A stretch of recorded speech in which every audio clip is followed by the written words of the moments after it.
नमाज को रसूलुल्लाह के तरीके पर पढ़ना इबादत है। समझ गए ना?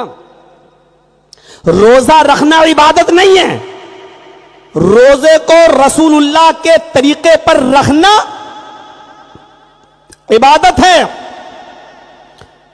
कुर्बानी इबादत नहीं है, कुर्बानी नबी के तरीके पर करना यह इबादत है। अल्लाह के रसूल ने फरमाया ईद उल अजहा कुर्बानी की यौमुन नहर के दिन यानी 10वीं तारीख को 10वीं जिलहिज्जा को आप नमाज के बाद कुर्बानी करेंगे, नमाज के बाद कुर्बानी करेंगे।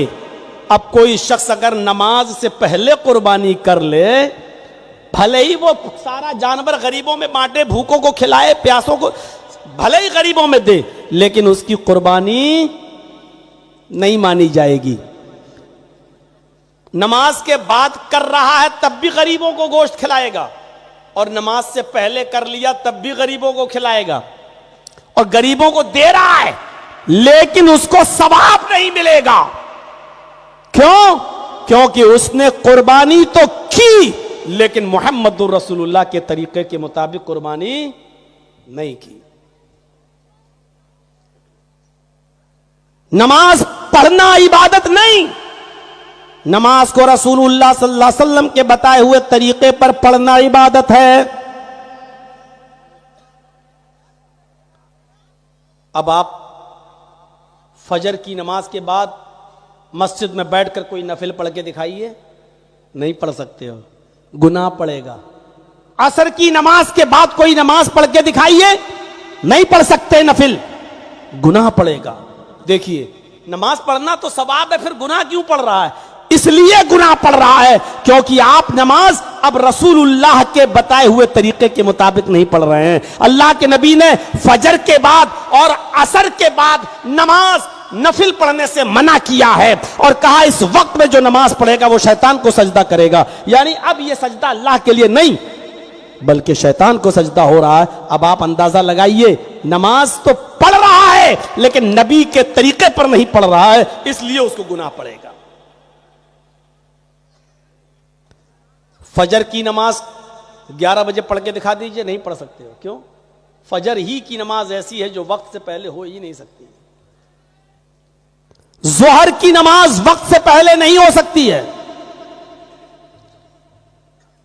जोहर में असर तो कभी कभी पढ़ी जा सकती है। अल्लाह के रसूल सल्लल्लाहु अलैहि वसल्लम जोहर और असर कभी कभी अहयानन का लफ्ज है बुखारी और मुस्लिम में, कभी कभी जोहर के साथ असर पढ़ लिया करते थे। ना बारिश हुआ करती थी, ना सफर में हुआ करते थे, बल्कि कभी कभी आप बिला किसी उज़ुर के और बिला किसी बीमारी के और बिला किसी वजह के जोहर के साथ असर मिला लिया करते थे, और कभी कभी मगरिब के साथ ईशा भी पढ़ लिया करते थे। न बारिश न मौसम खराब, कुछ नहीं, बिला वजह आप ऐसे ही पढ़ लिया करते थे। लिहाजा अगर कोई शख्स कभी कभी जोहर और असर दोनों एक साथ पढ़ ले तो कोई हर्ज की बात नहीं, और कभी कभी मगरिब के साथ ईशा भी पढ़ ले तो कोई हर्ज की बात नहीं। कभी कभी मामूल नहीं बनाना चाहिए। हां, अगर सफर में है तो मगरिब और ईशा एक साथ पढ़ सकता है, सफर में है तो जोहर और असर एक साथ पढ़ सकता है, जायज है। और अपने वतन में, अपने घर में है, अपने बस्ती में है तो कभी कभी जोहर और असर एक साथ, और कभी कभी मगरिब और ईशा भी एक साथ पढ़ सकता है, उसकी नमाज हो जाएगी, कोई हर्ज नहीं है इसमें। पूरी एक ये पूरी तरीका बता दिया गया। तो नमाज भी हमें पढ़ना है तो नबी के तरीके पर पढ़ना। आपने कलमे के जरिए अपनी बीवी को अपने ऊपर हलाल किया है, लेकिन ये बीवी कलमे के जरिए हलाल तो हो गई है लेकिन ये हर वक्त आपके लिए हलाल नहीं है। अगर आप रोजे की हालत में हो तो बीवी के करीब नहीं जा सकते। देखिए वही बीवी जो कलमे के जरिए आपने हलाल की है, लेकिन रोजे की हालत में अगर आपने उससे मुलाकात कर ली, मुलाकात का मतलब दुआ सलाम नहीं, और आप इतने समझदार हैं, समझ रहे होंगे मैं कहना क्या चाह रहा हूं, अगर आपने उससे जिस्मानी ताल्लुक हासिल कर लिया, अगरचे वो आपकी बीवी है लेकिन इतना बड़ा जुर्म आपने कर डाला है कि आप इस रोजे को तो पूरा करेंगे ही करेंगे, लेकिन इसके बाद एक सजा भी आपको पूरी करना पड़ेगी और उस सजा को पाए बगैर आप अपनी बीवी को बीवी नहीं बना सकते हो, आप उसके करीब नहीं जा सकते हो। और वो सजा यह है कि आपको एक गुलाम आजाद करना पड़ेगा, और गुलाम आजाद करने की ताकत ना हो तो 60 रोजे पे दर पे मुसलसल रखना पड़ेंगे, और 60 रोजे रखने की भी ताकत ना हो तो 60 मोहताजों को और मिस्कीनों को खाना खिलाना पड़ेगा। और जब तक 60 मिस्कीनों को खाना ना खिला दो आप बीवी के करीब नहीं जा सकते। उस वक्त तक के लिए आपकी बीवी अब आपके लिए हराम हो चुकी है। लीजिए, अब आप सोच रहे हो 60 रोजे रख लेंगे, चलो रोजा रख रहे हैं 60, आज 10 रोजे हो गए हैं। अब आप सोचो कि रोजे में तो बीवी हराम है, चलो लेकिन रात में थोड़ी हराम है, हम तो रोजे रख ही लेंगे 60, रात में मिल लो। नहीं, जब तक 60 रोजे पूरे नहीं हो जाएंगे आप मिल नहीं सकते। क़ब्ल अन यतमास्सा, उसको छूने से पहले 60 रोजे रखो, छूने से पहले 60 मिस्कीनों को खाना खिलाओ। इन तीनों में से, तीनों नहीं एक पूरा करना है, या तो गुलाम खरीद के आजाद करो, अब आजकल तो गुलामों का जमाना है नहीं, तो 60 रोजे रखो। अब ये भी नहीं कि 60 रोजे रखें कि 60 मिस्कीनों को खाना खिला दे जो तुम्हारा दिल करे, नहीं, पहले 60 रोजे रखो। अगर ये ताकत न हो तो, वो एक साहबी आए थे ना अल्लाह के रसूल के पास, हलक तो या रसूल अल्लाह मैं तो बर्बाद हो गया। आपने कहा क्या हुआ? कहा अल्लाह के रसूल रोजे की हालत में बीवी से मिल लिया। आपने कहा ये तुमने क्या किया? कहा अल्लाह के रसूल अब क्या होना चाहिए? आपने कहा कि होना क्या चाहिए, अब तो ऑप्शन ही 3 है, जाओ गुलाम आजाद करो। कहने लगा अल्लाह के रसूल पूरी जिंदगी दूसरे की गुलामी करते हुए हो गई, मैं कहां से आजाद करूं, मैं तो खुद दूसरे का गुलाम रहा हूं, इतना कहां पैसा हमारे पास। तो आपने कहा फिर 60 रोजे रखो। कहने लगा पतला दुबला कमजोर आदमी 60 रोजे कहां से रख लूंगा मैं, वो भी मुसलसल कंटिन्यू रेगुलर नहीं रख पाऊंगा।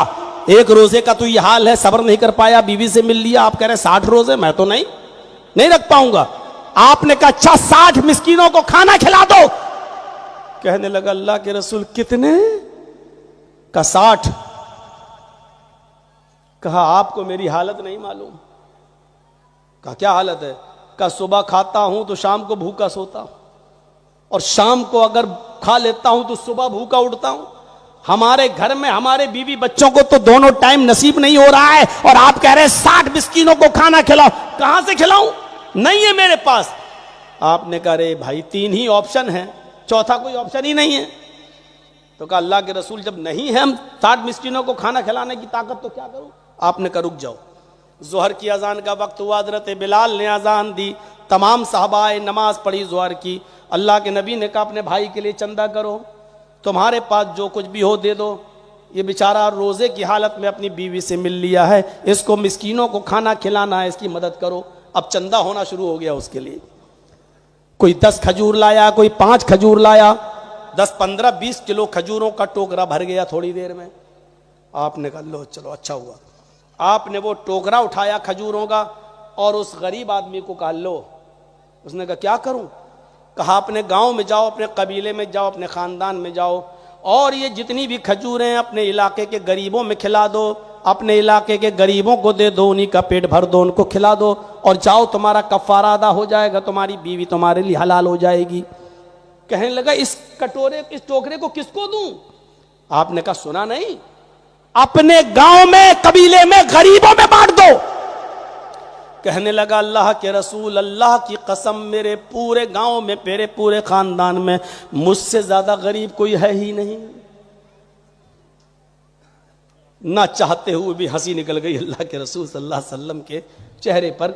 आपने कहा अच्छा तो फिर जा तू ही खा ले, अपने बच्चों को खिला, और तेरी बीवी तेरे लिए हलाल हो जाएगी। संजीदगी है इस्लाम के अंदर, हल है इस्लाम के अंदर। किसी भी चीज को आप मुश्किल बना रहे हैं तो आप अपने लिए बना रहे हैं मुश्किल। इस्लाम में मुश्किल नहीं है। आज आप पैसे वाले क्यों नहीं आ रहे हज करने? मौलाना साहब 3 बेटियां हैं, अभी इनकी शादी करना बाकी है। अगर तीनों शादियों की शादी करने के, तीनों बेटियों की शादी करने के चक्कर में तू रुक गया और साहिब इस्तिताअत है, पैसा है तेरे पास, हज करने जा सकता है, लेकिन इसलिए रुक गया है कि हमारी बेटी की शादी हो जाए तब जाएंगे। बेटी की शादी के लिए तू रुक गया और हज करने से पहले तुझे मौत आ गई, तो हदीस है, अल्लाह के नबी का फरमान है, माता अल मजूसिया, ऐसा आदमी मजूसियत पर मरा, इस्लाम पर नहीं, आग का पुजारी होकर मरा। अब आप कहो कि फिर बेटियों की शादी छोड़ दें मौलाना, तो बेटियों की शादी तो कभी भी कर सकते हो। कहा नहीं मौलाना साहब, एक बेटी की शादी में कितने लाख का खर्चा होता है, यह खर्चा तो तुमने अपने ऊपर खुद मोल लिया है, इस्लाम ने नहीं बताया। मैंने शायद यही कहीं किसी जलसे में कहा था, शायद महलदार पाड़ा में कहा था कि 150, 200, 250 आदमियों की बारात क्यों आती है, और आ रही है तो आए लड़कियों वालों, तुम इनको खाना क्यों खिला रहे हो। जिस लड़की के घर पे 250, 300, 200 आदमियों की बारात आए, उस लड़की के बाप को चाहिए कि एक एक गिलास पानी पिला के निकाह करके लड़की की रुखसती करके भगा दे उन सबको। कोई जरूरत नहीं इनको चिकन और मटन खिलाने की, क्यों खिला रहे हो। शरीयत ने कहा है कि लड़की का बाप खिलाए, नहीं, तुम क्यों खाने के लिए पहुंच गए लड़की के पास, लड़की के घर। कोई कहे कि नहीं 400 आदमी आएंगे, मौलाना जर्जीज कहेगा 500 लाओ, लाओ, एक एक गिलास पानी पिलाऊंगा, वो भी मिनरल वाटर नहीं, हैंड पाइप का, वो भी कुएं का, वो भी सरकारी नल का पानी, क्योंकि शरीयत ने मिनरल वाटर 10 रुपए की बोतल भी लड़की के मां बाप को हक नहीं दिया है कि वो किसी को दे। यही बातें तो बुरी लगती हैं बड़े बड़े चौधरियों को, सरमायादारों को, मालदारों को। ये मौलवी क्या बोल रहा है। इतने मौलवी बैठे हैं स्टेज पर और हजारों लाखों, 25 साल से प्रोग्राम कर रहा हूं, कोई एक उठे और कह दे और बता दे कि अल्लाह के रसूल की किसी हदीस में आया है कि लड़के वालों की तरफ से आए हुए बारातियों को कुछ खिलाएं, नहीं। और मेरे सामने ऐसी ऐसी मिसालें मौजूद हैं। मुफस्सिर कुरान मौलाना अब्दुल क़य्यूम साहब रहमानी, जो यूपी के रहने वाले थे और 90-95 साल की उम्र में उनका इंतकाल हुआ। कहीं जलसे में गए थे, उनको यही नहीं मालूम कि आज मेरी बेटी की शादी है। वो आए, एक पैजामा इधर जा रहा है, दूसरा पैजामा ऐसे, छड़ी लेके चले गए। लोगों को बैठे हुए घर में देखा, एक क्यों आए हो भाई, हमारे घर में आज इतनी भीड़ क्यों। कहा मौलाना साहब आज आपकी बेटी की शादी है, हम लोग रुखसती कराने आए हैं, निकाह। अच्छा अच्छा अच्छा, आज इतनी तारीख है। कहाँ? ओ अच्छा अच्छा, अरे तो क्या हुआ, निकाह हुआ नहीं अभी। करे लड़की के बाप तो आप हैं, आप इजाजत देंगे तब ना। कहा कि मैं इजाजत तो दूंगा, वली हूं, लेकिन लड़की तो पहले ही बता चुकी है, राजी है, तैयार है, तो चलो निकाह बढ़ाओ। और जैसे निकाह हुआ तो उन्होंने कहा कि अब बैठे किस लिए हो, जाओ। लड़के वालों से कहा तुम्हारे साथ 2-4 औरतें आई हैं ना, कहा जाए हमारे घर में बेटी को लेके जाएं, अपने घर चली जाएं, ले जाएं।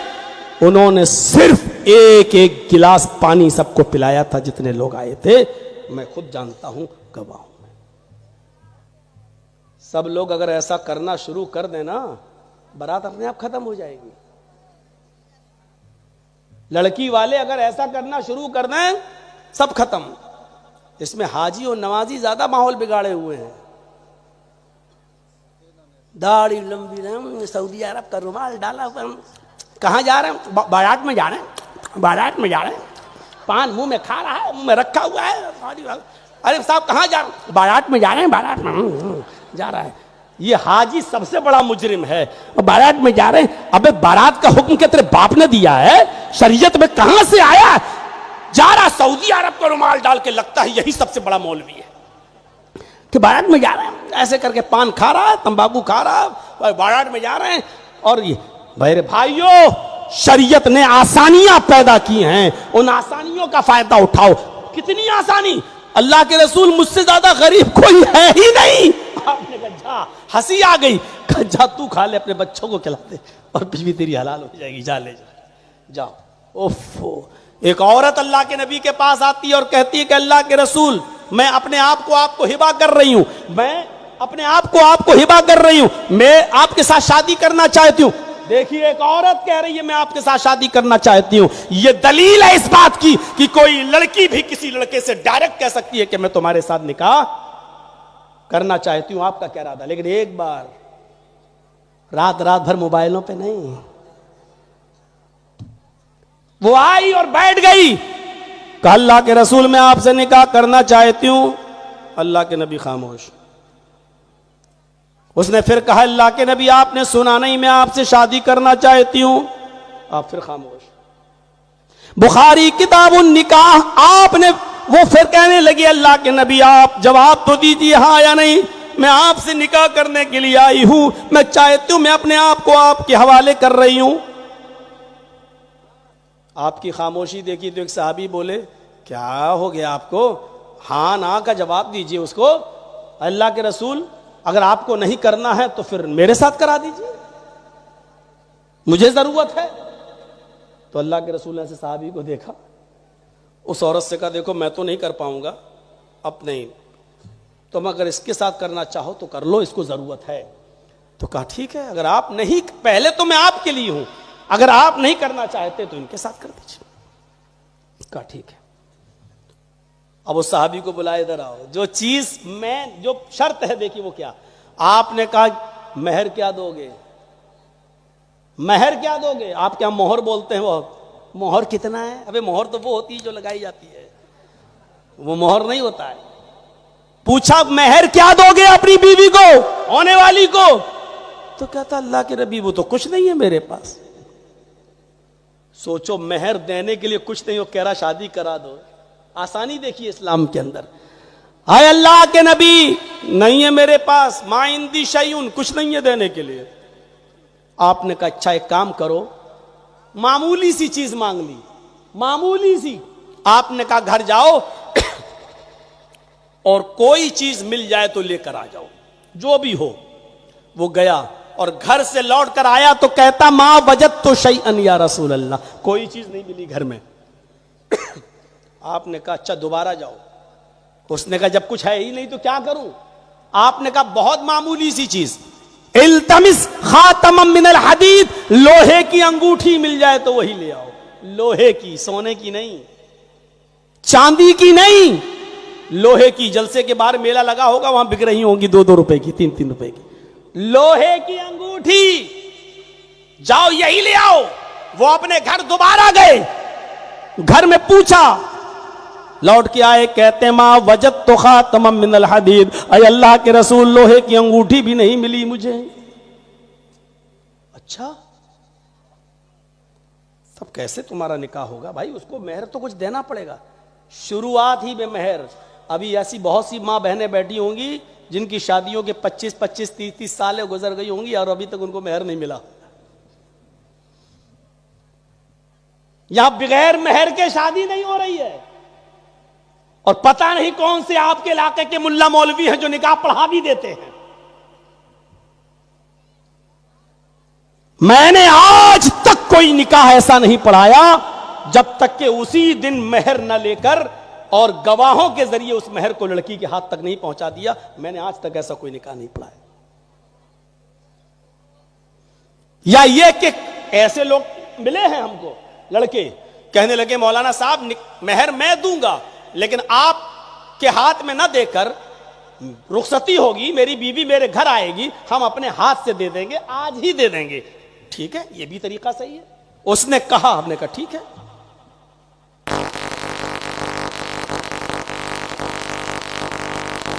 तो क्या अल्लाह के रसूल नहीं मिली मुझे, लोहे की अंगूठी भी नहीं। तो आपने कहा कुछ नहीं है तुम्हारे पास, कैसे निकाह होगा। कहने लगा हाँ एक चीज है मेरे पास। ओफो, चीज भी बताई तो क्या बताई। कहने लगा इंदी इजारुन या रसूल अल्लाह, एक लुंगी है मेरे पास।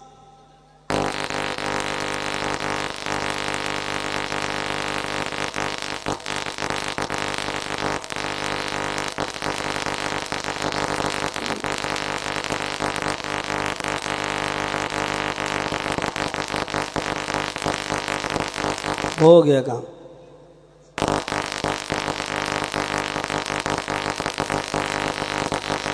तो जनाजा इसका यहीं पढ़ना पड़ेगा माइक का।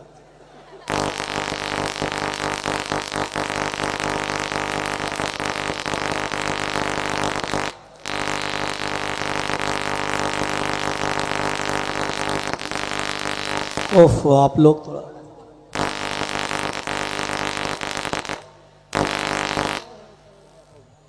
एक्सपर्ट आदमी देखो माशाल्लाह। चलिए चलिए, अगर इससे काम चल रहा तो चलाइए।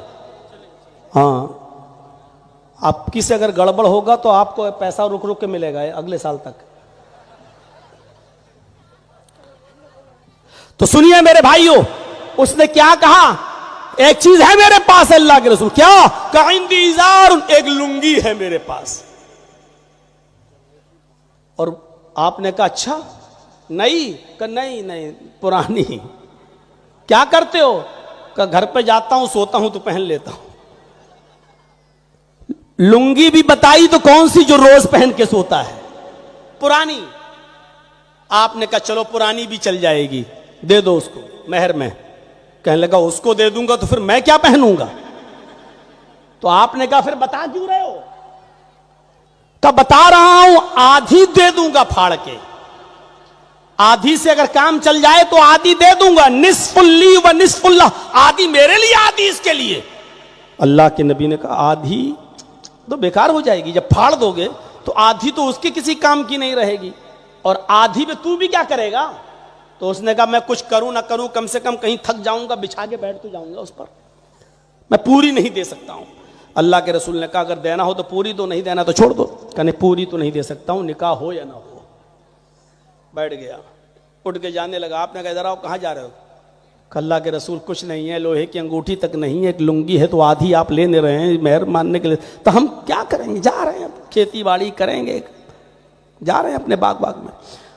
अल्लाह के नबी ने कहा इधर आओ, ये बताओ तुम्हें कुरान कितना याद है। सब लोग सुनिएगा, आए है शरीयत देखिए, आसानी देखिए, तुम्हें कुरान कितना याद है। कहा अल्लाह के नबी सल्लल्लाहु अलैहि वसल्लम मुझे कुरान की सूरह मुल्क याद है, सूरह हश्र याद है, सूरह जुमा याद है, सूरह मुनाफिकून याद है, सूरह क़यामा याद है, सूरह दहर याद है, सूरह नबा याद है। इतनी सूरतें याद है तुमको। हाँ। आपने उस औरत से पूछा, या औरत इस आदमी के पास नकद देने के लिए कुछ नहीं है, क्या कुरान की ये सूरतें तुझे याद हैं। उसने कहा नहीं। आपने फरमाया अगर कुरान की ये सूरतें वो तुझे सिखला दे और तुझे याद करा दे और यही तेरा मेहर हो जाए, तो क्या इस मेहर को तू कबूल करती है, क्या कुरान की इन सूरतों को अपना मेहर मानने के लिए तैयार है। कहने लगी अल्लाह के नबी, जिसके निकाह में कुरान की सूरतें मेहर बन जाएं, उससे ज्यादा पाकीज़ा और बाबरकत निकाह किसका हो सकता है। मुझे ये सूरतों का मेहर बनाना पसंद है। आपने उस औरत का निकाह वहीं पढ़ा दिया।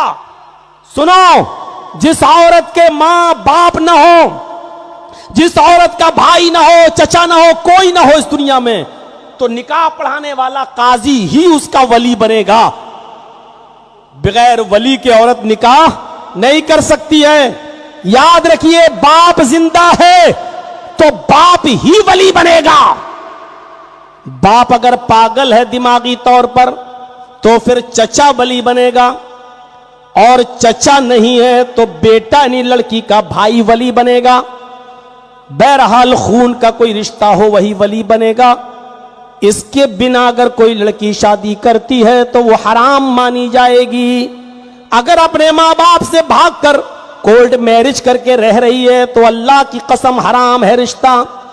अपने घर से भागकर दूसरे मोहल्ले में चली गई और दूसरे मोहल्ले की मस्जिद का इमाम ने लड़के का निकाह पढ़ा दिया, 1,00,000 मर्तबा भी निकाह पढ़ाए, अगर लड़की के बाप की, भाई की या चचा की इजाजत नहीं है तो निकाह 1,00,000 बार भी पढ़ा दिया जाए तब भी वो हराम माना जाएगा। जितने दिन वो मिलेगी अपने हस्बैंड से वो जिनाकारी होगी, और जो बच्चे पैदा होंगे वो सारे के सारे नाजायज बच्चे कहलाएंगे। बच्चों के पैदा होने के बाद उन बच्चों को अपने बाप की विरासत से हक नहीं मिलेगा, इसलिए कि जब वो बाप निकाह ही हलाल नहीं, जब बच्चे ही जायज नहीं, तो अपने बाप की विरासत में हक भी नहीं रखते हैं, हक भी उनको नहीं मिलेगा।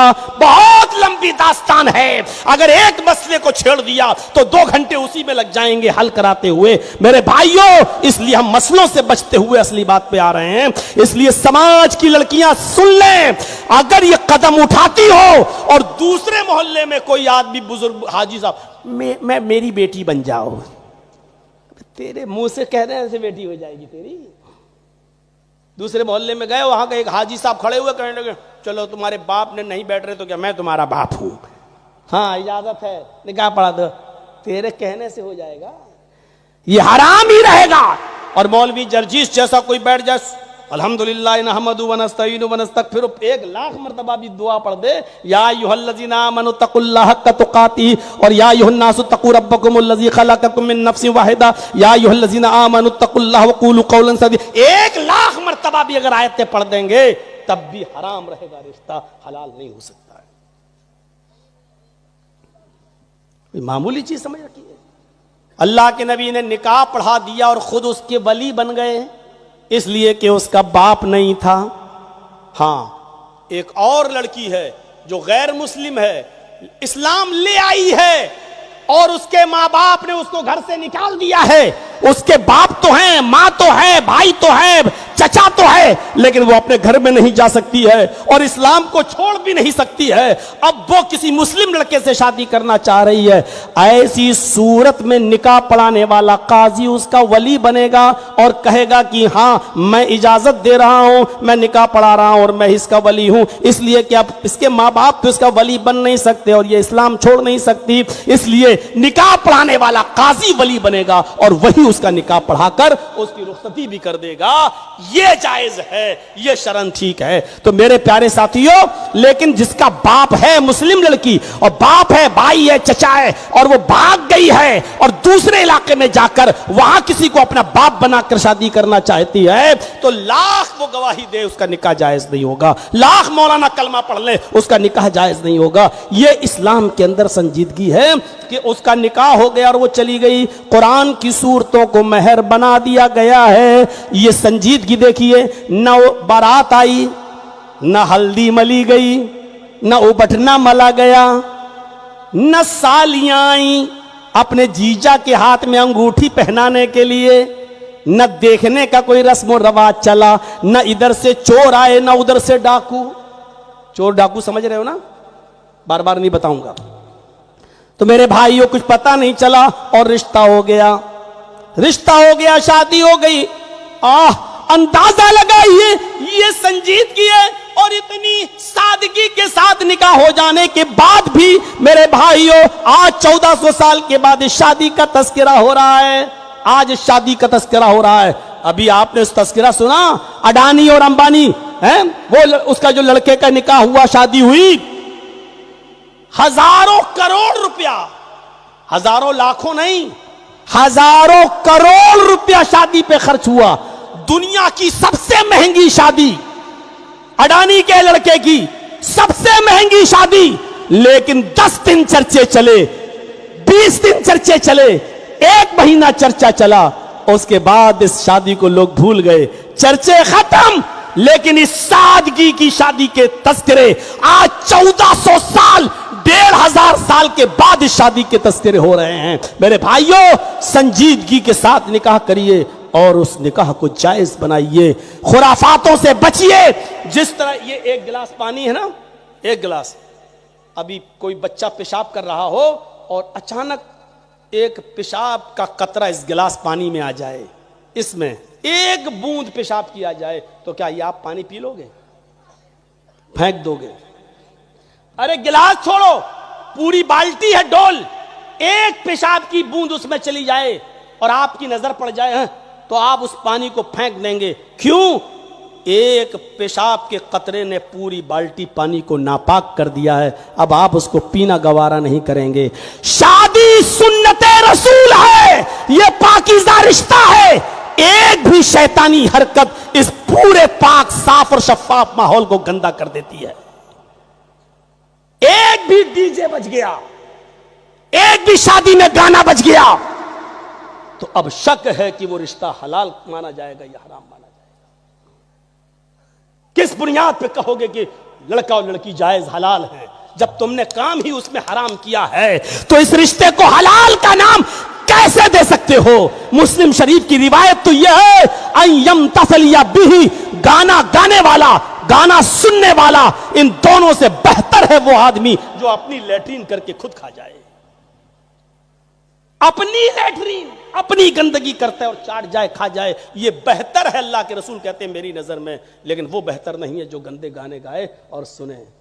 लो जाओ यूट्यूब खोल के खूब इंस्टाग्राम देखो और मालदा की लड़कियों का नाच और गाना सुनो, इंस्टाग्राम पे उनके डांस देखो, सरों से उतरे हुए दुपट्टे देखो। ये शादी को पाकीज़ा माहौल दीजिए आप, पाकीज़ा माहौल।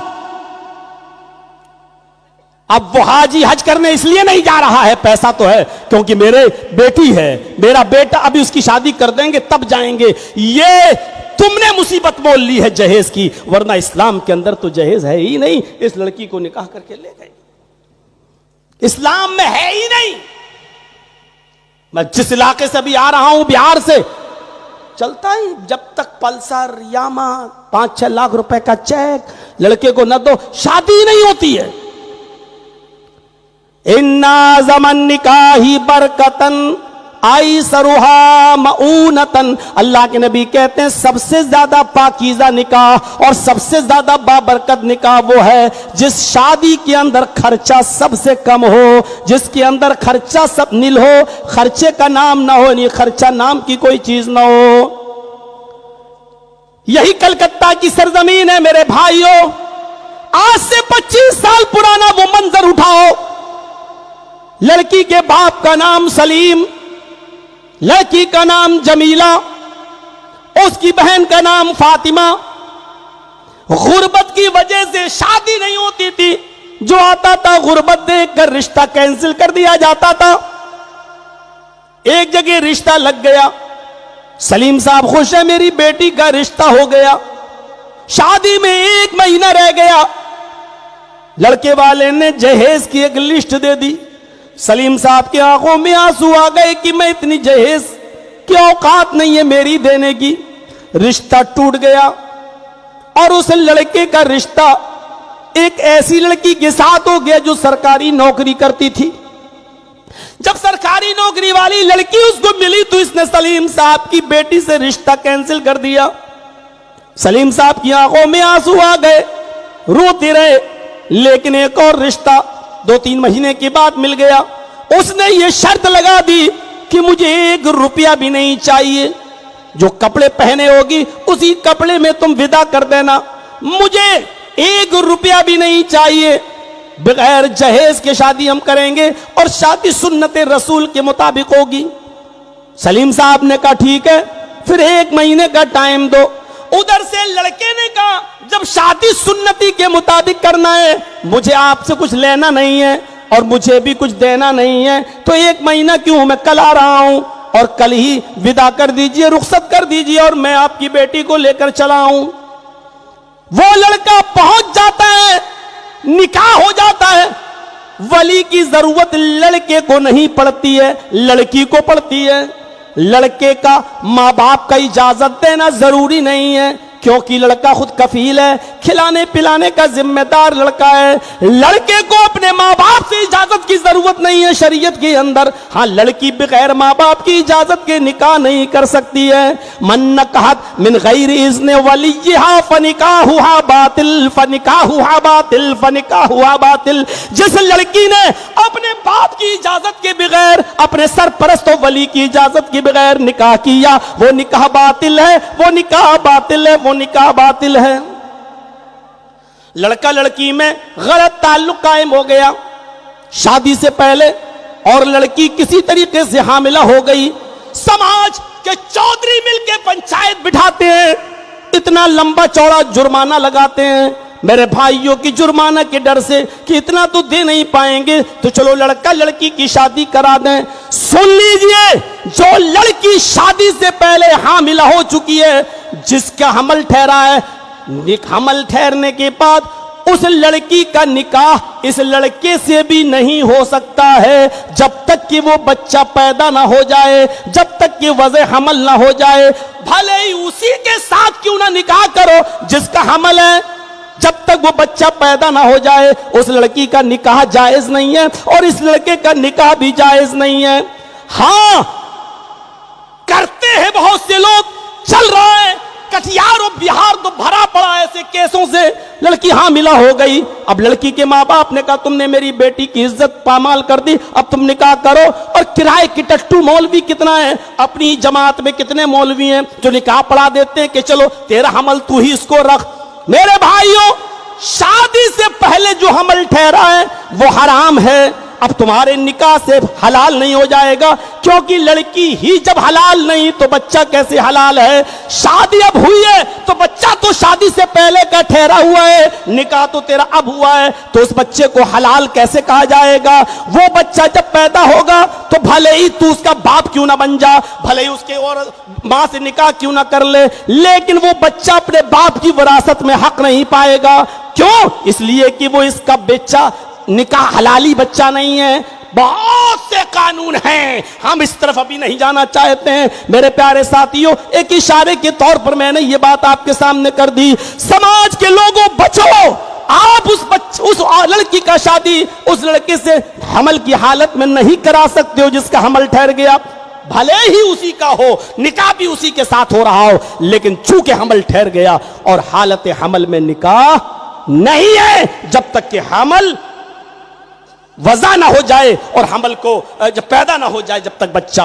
अब बच्चा पैदा हो गया, अब लड़का, वही लड़का उस लड़की से शादी कर सकता है, लेकिन ये बच्चा इसके बावजूद भी हलाल नहीं माना जाएगा। शरअन तो इस बच्चे को उसके बाप का नाम भी नहीं, बिन लिखा जाता ना, बिन है फला सनौफ, सनौफ में उसका नाम भी नहीं लिखा जाएगा। शरअन यही है, लेकिन समाज में चल रहा है अब तो उसको बाप बेटे का नाम भी देना पड़ता है। अब सवाल यह है कि जर्जी साहब, अगर उसको बाप का नाम या ना दें तो फिर वो अपना बाप किसको ढूंढेगा, ये एक अलग मसला है। और इस पर अगर हमने बहस छेड़ दी तो बहुत लंबी बहस छिड़ जाएगी।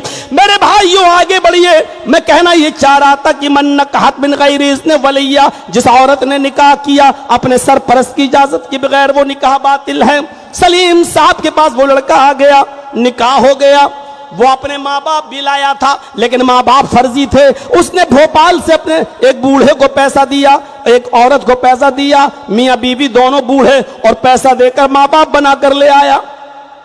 इसके बाद वो निकाह के बाद उस लड़की को ले गया जिसका नाम जमीला था, उस लड़की को ले जाता है।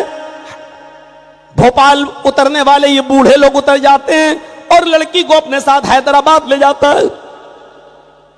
3 दिन इस लड़की ने उस लड़की को अपने पास रखा और 3 दिन के बाद हैदराबाद की एक 5 स्टार होटल में इस लड़की को 20,000 रुपए में नीलाम कर देता है।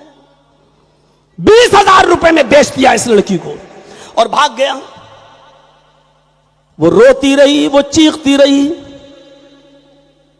जो लड़का उसके पास आता होटल के मालिक को पैसा देकर, वो उसके सामने हाथ जोड़ती थी, गिड़गिड़ाती थी कि मैं ऐसी नहीं हूं, मेरे साथ धोखा हुआ है। लेकिन जिसने पैसा खर्च किया वो क्यों छोड़ेगा। मालिक अलग मारता था। इसी हाल में कई दिन गुजर गए, पता नहीं किसी लड़के को उसके ऊपर रहम आ गया। जब उसने हाथ पैर जोड़े तो कहने लगा तुम घबराओ नहीं, तुम परेशान लगती हो, तुम मुझे अपनी पूरी दास्तान बताओ। उसने रो रो कर अपनी दास्तान सुनाई। उसने कहा मैं तेरा भाई हूं, मारो गोली, जो पैसे मेरे मालिक के पास गए हैं जाने दो, बताओ मैं तुम्हारे घर क्या खबर पहुंचाऊं।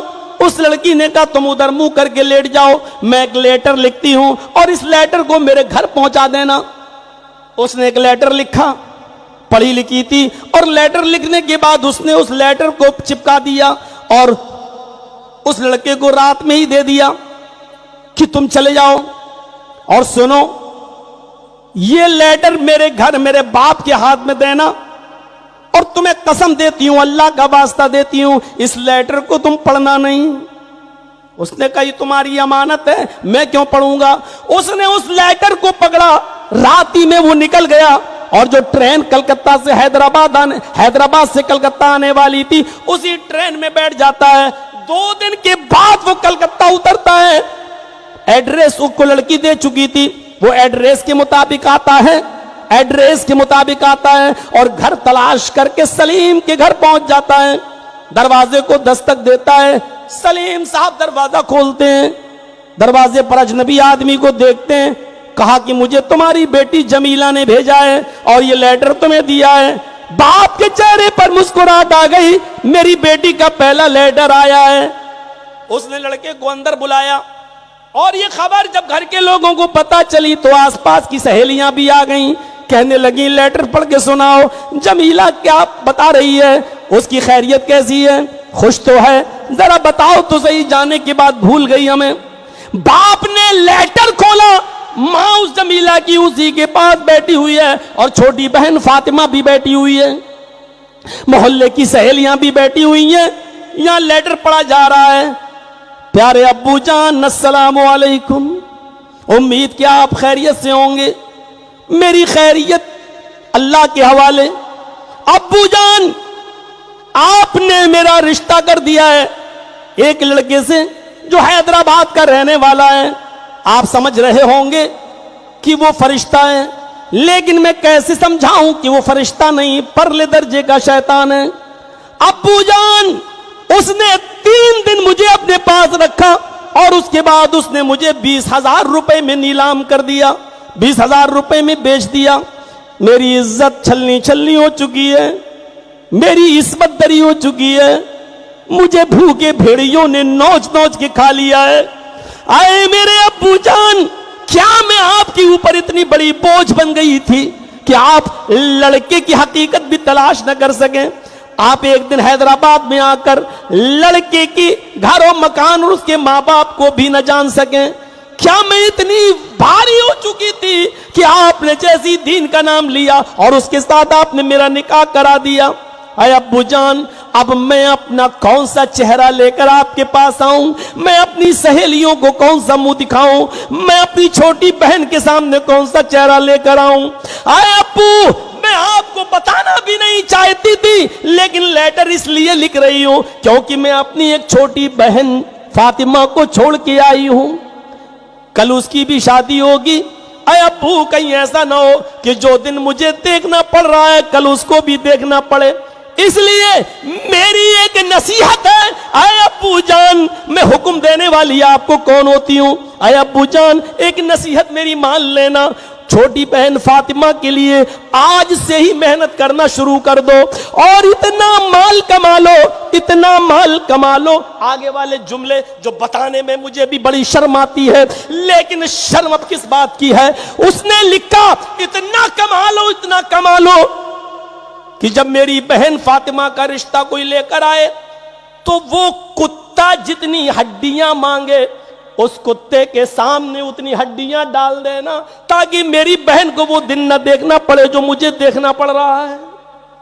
अरे अब्बू जान, अब मैं अपनी नापाक शक्ल अपने गांव में लेकर नहीं आना चाहती। आपकी बहन, आपकी बदनसीब बेटी जो आपकी नहीं, हाँ उसमें जुमला भी लिखा था, अरे अब्बू जान, सुबह का सूरज निकलने से पहले मैंने अपना फंदा दुपट्टा पंखे में लटका रखा है और सुबह का सूरज निकलने से पहले आपकी बेटी दुनिया छोड़ चुकी होगी। मुझे मालूम है कि खुदकुशी हराम है, लेकिन मेरा अल्लाह जानता है ऐसी दलदल में ऐसी जिंदगी गुजारने से बेहतर मेरा मर जाना है। अरे अब्बू जान, आखिर में आपकी बेटी जमीला बदनसीब जो आपकी ना हो सकी और उसने हमेशा हमेशा के लिए दम तोड़ दिया, फांसी के फंदे पर लटक कर उसने अपनी जान दे दी। क्या कहेंगे आप? कौन जिम्मेदार है इस लड़की की खुदकुशी का? समाज, सोसाइटी, जो सामान दिखा दिखा कर देते हैं शादी के मौके पर।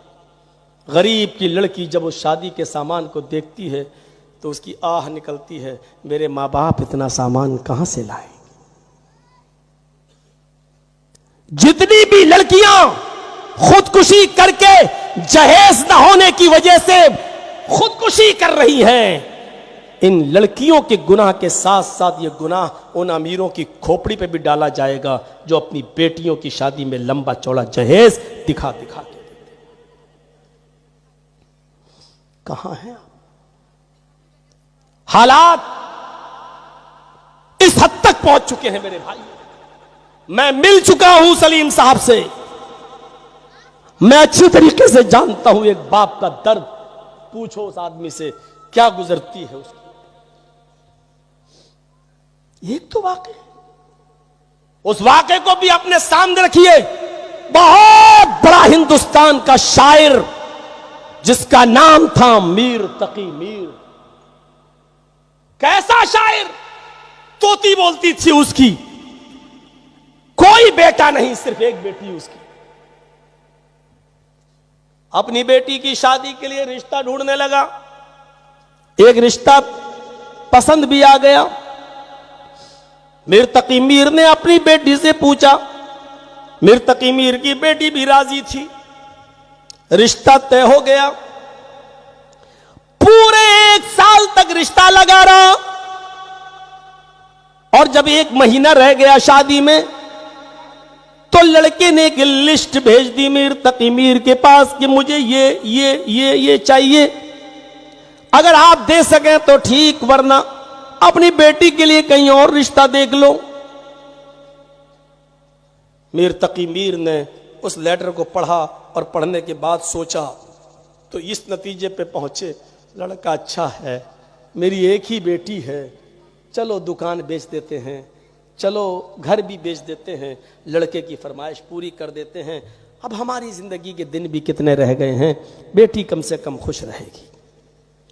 बेटी को नहीं बताया और लड़के के लिए वो डिमांड पूरी करने के लिए उन्होंने अपनी दुकान बेच दी, अपना घर भी बेच दिया और बेचकर पैसा भी ले लिया। लेकिन जिसको अपना घर बेचा उस आदमी से इतना कहा कि मुझे अपनी बेटी की शादी के दिन तक के लिए वो घर में रहने दो, मेरी बेटी की शादी हो जाएगी, रुखसती हो जाएगी, उसके बाद 2-4 दिन के बाद मैं और मेरी बीवी हम दोनों उस घर को छोड़ देंगे और कहीं रेंट पे, कहीं किराए पे रह लेंगे, कहीं झोंपड़ी में रह लेंगे। उसने कहा ठीक है, हम आपकी बेटी की शादी के 10 दिन के बाद आपसे घर खाली कराएंगे, आप तब तक रहिए। इधर घर की कीमत मिल गई, उधर दुकान की कीमत मिल गई और लड़के ने जो डिमांड की थी वो सारी की सारी चीजें आ गई। इधर वो दिन भी आ गया, शादी की तारीख भी आ गई और लड़का बारात भी लेके आ गया। इधर निकाह भी हो गया, खाना भी खिला दिया गया। अब आखिरी रस्म पूरी हो रही है, लड़की को लाल रंग के जोड़े में तैयार किया गया, उसको दुल्हन बनाया गया।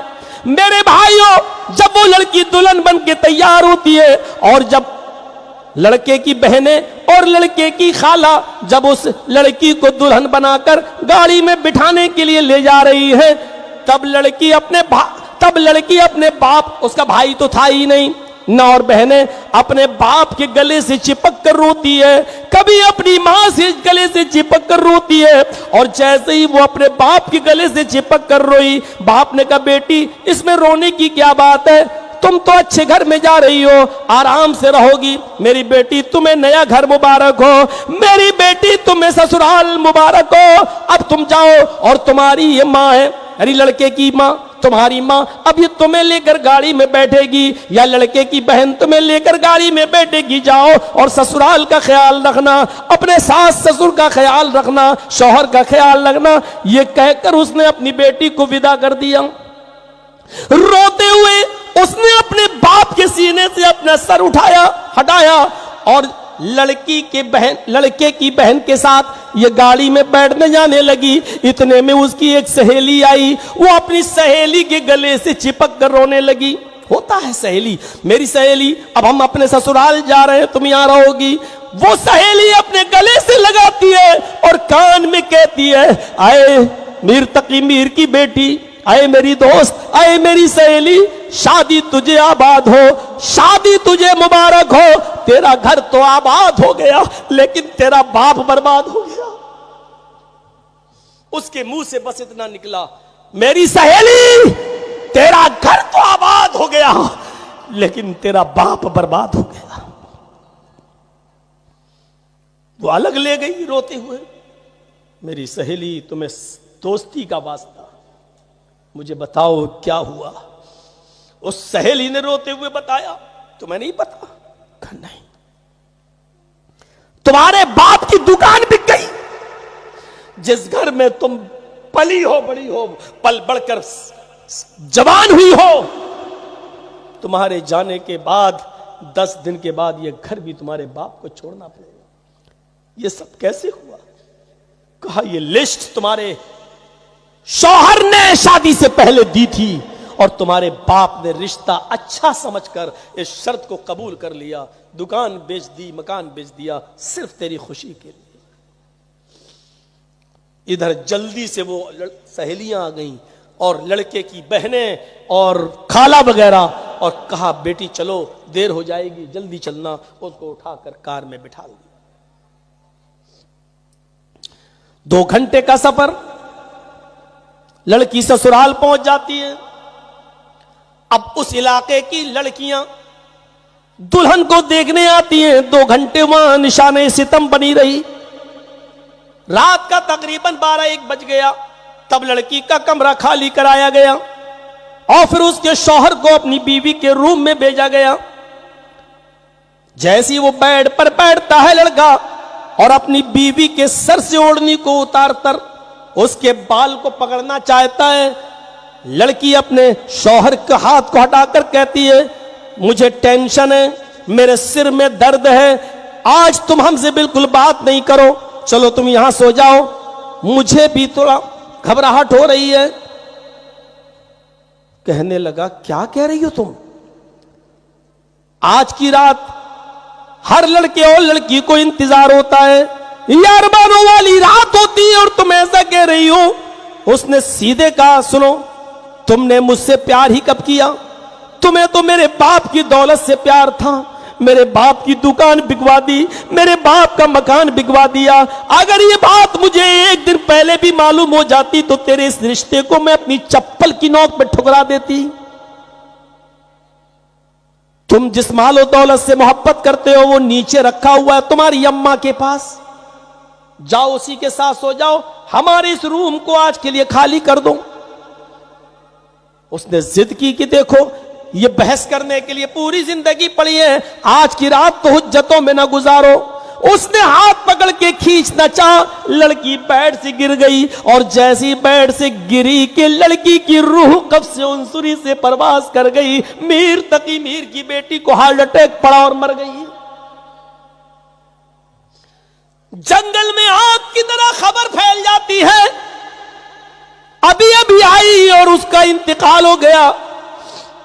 सुबह तक यह खबर पूरे इलाके में फैल गई। इधर मीर तकी मीर फजर की नमाज पढ़ने के लिए अपने मोहल्ले की मस्जिद में गए और वहां चर्चे हुए तो पता चला कि मेरी बेटी ससुराल में इंतकाल कर गई। जब तक फजर की नमाज पूरी हुई, ससुराल से भी कुछ लोग आ गए लड़की की और मीर तकी मीर से कहा, आपकी बेटी को हार्ट अटैक पड़ा और वो खत्म हो गई। मीर तकी मीर की बेटी ने अपनी बीवी को से बोला, चलो बेटी का इंतकाल हो गया। तो फिर वही सहेली सामने आई, कहने लगी मीर तकी मीर से, आपकी बेटी को हार्ट अटैक नहीं पड़ा, आपकी बेटी को मैंने बता दिया कि तेरा घर आबाद हो गया, लेकिन तेरा पाप बर्बाद हो गया। इस सदमे ने तेरी बेटी की जान ले ली। मीर तकी मीर अपनी बीवी को लेके जाते हैं। सुबह के 9 बज चुके हैं। बीवी तो घर के अंदर चली गई, मीर तकी मीर जा रहे हैं बेटी की ससुराल, तो उनको रोक दिया गया। अभी तुम्हारी बेटी को गुस्ल दिया जा रहा है, अभी तुम अपनी बेटी को नहीं देख सकते। वो बाहर बैठ गए। थोड़ी देर के बाद सफेद रंग के कफन से बेटी को लपेट दिया गया, नाक में कॉटन रुई लगा दी गई और फिर मीर तकी मीर को खबर दी गई, आइए और अपनी बेटी की लाश को देख लो। मीर तकी मीर जैसे ही घर के अंदर जाते हैं और अपनी बेटी के चेहरे पर नजर डालते हैं, रोते हुए मीर तकी मीर का हाल बुरा है। अपनी बेटी के कफन पर नजर डालते हैं, कहते हैं मेरी बेटी मैंने तो लाल रंग के कपड़े में सुर्ख जोड़े में तुझे रुखसत किया था, ये सफेद रंग का कफन तो मैंने तुझे नहीं दिया, ये सफेद रंग का कफन कहां से आया? मीर तकी मीर का दामाद कहता, अब्बू क्या बोले जले जा रहे हो? अच्छा तुम तो शौहर हो, दामाद हो मेरे, अच्छा वो लिस्ट लाओ कहां है जो तुमने सामान मांगा था मुझसे? उसने कहा, अब्बू वो लिस्ट तो आप ही के पास है, हमने आप ही को दी। मीर तकी मीर कहते, हाँ हाँ वो तो मुझे दी थी, तभी तो मैंने इंतजाम किया। जेब में हाथ डाला, लिस्ट निकाली, कहा मेरे दामाद इसमें कफन कहां लिखा हुआ है? तुमने जो चीजें मांगी थी वो सब है, ये कफन कहां है? ये तो मैंने नहीं तुमने नहीं लिखा था। कहा आपको क्या हो गया है? कहा मैं यही तो जानना चाहता हूं कि तुम कफन लिखना क्यों भूल गए थे? सब कुछ तुमने मांग लिया, सिर्फ मेरी बेटी को तुमने कफन दिया। काश ये कफन भी लिख देते ताकि मेरी बेटी के जिस्म पर वही कफन होता और तेरे घर का कोई चीज मेरी बेटी के सर पे जिस्म पे ना होती। क्या समझते हो तुम अपने आप को? मेरी बेटी को हार्ट अटैक पड़ सकता है। अरे मेरी बेटी को तेरे जहेज की लिस्ट ने सदमे में पहुंचाकर उसका हार्ट फेल हुआ है, हार्ट अटैक हुआ है, उस डिमांड ने किया है। फिर उसने अपनी बेटी के कफन को पकड़ा, ऐसे सफेद रंग के कफन को, और कहता है मेरी बेटी आज से तेरे बाप की शायरी खत्म, आज के बाद मैं एक भी शेर नहीं पढ़ूंगा, किसी मंच पे नहीं जाऊंगा, आज के बाद शायरी को अलविदा कहता हूं। लेकिन आज आए मेरी लख्त जिगर, आए मेरी बेटी, आज मैं तेरे इस कफन को पकड़ कर एक शेर पढ़ रहा हूं और आखिरी शेर पढ़ रहा हूं। इस आखिरी शेर के बाद हमारा कोई शेर नहीं होगा, पूरी जिंदगी के लिए मैं संन्यास ले लूंगा शेरो शायरी से। फिर मीर तकी मीर ने अपनी बेटी के कफन को पकड़ा और पकड़कर कहता है अब आया है ख्याल आराम जा इस ना मुरादी में, अब आया है ख्याल आराम जा इस ना मुरादी में, कफन देना तुझे भूले थे हम असबाब शादी में। आए मेरी बेटी अब ख्याल आया है असबाब शादी में, मैंने तुझे कफन नहीं दिया, काश ये कफन भी तुझे अपने बाप की तरफ से मिला होता।